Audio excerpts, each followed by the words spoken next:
సమస్యల పరిష్కారానికి రాష్ట్ర వ్యాప్తంగా మున్సిపల్ కార్మికులు నిర్వహిస్తున్న నిరవధిక సమ్మెకు సంఘీభావంగా కాకినాడ నగర పాలక సంస్థ క్లీన్ ఆంధ్రప్రదేశ్ వాహన డ్రైవర్స్ ఆదివారం విధులకు హాజరయ్యే ముందు జగన్నాథపురంలో గల వాహన యార్డు వద్ద కొంతసేపు ఆందోళన చేపట్టారు. ఈ సందర్భంగా సిఐటియు నగర అధ్యక్షులు పల్లెవెల్లి వీరబాబు మాట్లాడుతూ మున్సిపల్ కాంట్రాక్టు కార్మికులకు పర్మనెంట్ చేస్తామని, సమాన పనికి సమాన వేతనం అమలు చేస్తామని సీఎం ఇచ్చిన హామీ అమలు చేయాలని డిమాండ్ చేస్తున్నా అనేక సార్లు వినతిపత్రాలు ఆందోళనలు చేపట్టినా ప్రభుత్వం స్పందించకపోవడంతోనే సమ్మె జరుగుతుందని అన్నారు. క్లాబ్ డ్రైవర్స్ కి ప్రభుత్వం జీవో నంబర్ 7 ప్రకారం 18,500 రూపాయల జీతం, వారాంతపు సెలవులు, క్యాజువల్ లీవ్లు, కార్మిక చట్టాలు అమలు చేయాలని ఆయన డిమాండ్ చేశారు.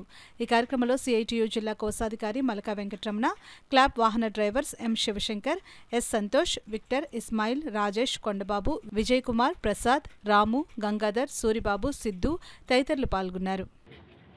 ఈ రాష్ట్ర ప్రభుత్వం అత్యంత ప్రతిష్టాత్మకంగా క్లీన్ ఆంధ్రప్రదేశ్ అనే పథకాన్ని తీసుకొచ్చి ప్రతిరోజు ఉదయమే ప్రతి ఇంటి నుంచి చెత్త సేకరించే కార్యక్రమం చేపట్టారు. చాలా అభినందనీయము.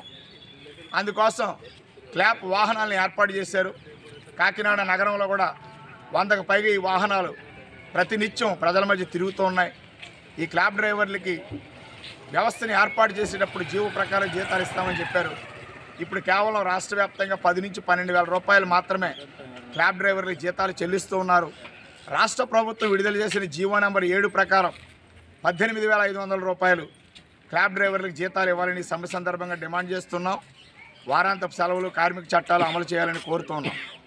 అదేవిధంగా ఇతర విభాగాల్లో పనిచేస్తున్న మున్సిపల్ కాంట్రాక్ట్ అవుట్సోర్సింగ్ కార్మికులు, ఉద్యోగులందరినీ కూడా సీనియారిటీ ప్రాతిపదికన పర్మినెంట్ చేయాలని, ఈలోపు సమాన పనికి సమాన వేతనం ఇవ్వాలని, శానిటేషన్ వాహన డ్రైవర్లకు, ఇంజనీరింగ్ కార్మికులకు హెల్త్ అలవెన్స్ అమలు చేయాలని, కార్మికులందరికీ గ్రూప్ ఇన్సూరెన్స్ అమలు చేయాలని, కాంట్రాక్ట్ కార్మికులు కూడా బట్టలు, సబ్బులు, నూనెలు, చెప్పులు, టవల్స్ వంటి సౌకర్యాలు కల్పించాలని వంటి డిమాండ్స్ అన్నీ ఈ సమ్మెలో ప్రభుత్వం ముందు ఉంచడం జరిగింది.